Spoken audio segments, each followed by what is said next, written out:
इते अवां सां अहम ख़बर शेयर कंदासीं घोसपुर मां, जिते आबपाशी अमले पारां RD 219 पुल वटि हद दख़लनि ख़िलाफ़ ऑपरेशन कयो वियो आहे।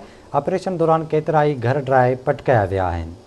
अवां खे अपडेट कंदा हलूं। अहम ख़बर आहे त घोसपुर में आबपाशी अमले पारां RD 219 पुल वटि हद दख़लनि ख़िलाफ़ ऑपरेशन कयो वियो आहे। ऑपरेशन दौरान केतिरनि ई दुकाननि खे डाहे पटकायो वियो आहे। अवां खे अपडेट कंदा हलूं। अहम ख़बर आहे त घोसपुर में आबपाशी अमले पारां RD 219 पुल वटि हद दख़लनि ख़िलाफ़ ऑपरेशन कयो वियो आहे। ऑपरेशन दौरान केतिरनि ई दुकाननि खे डाहे पटकायो वियो आहे। तफ़सील मालूम कंदासीं घोसपुर मां बरकत भयो खां। जी बरकत, वधीक छा अपडेट्स आहिनि, आगाह कजो।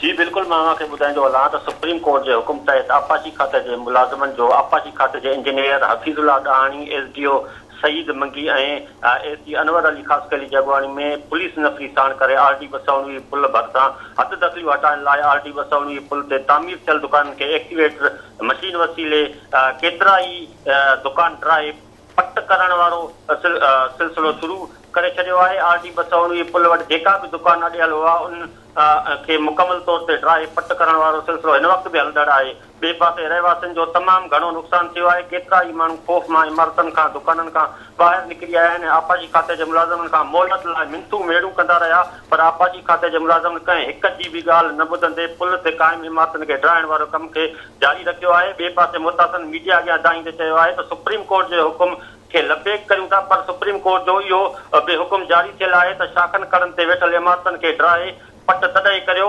पहिरियां शाखनि मथां वेठल माण्हुनि खे मुताबादिल राइश मुहैया करे ॾिनी वञे। पर आबपाशी खाते जे अमलदारनि सुप्रीम कोर्ट जे फ़ैसिले जी आड़ में केतिरनि ई माण्हुनि जा रोज़गारनि जा वसीला तोड़े अजा ड्राए। वॾी महिरबानी अवां जी अपडेट करण लाइ।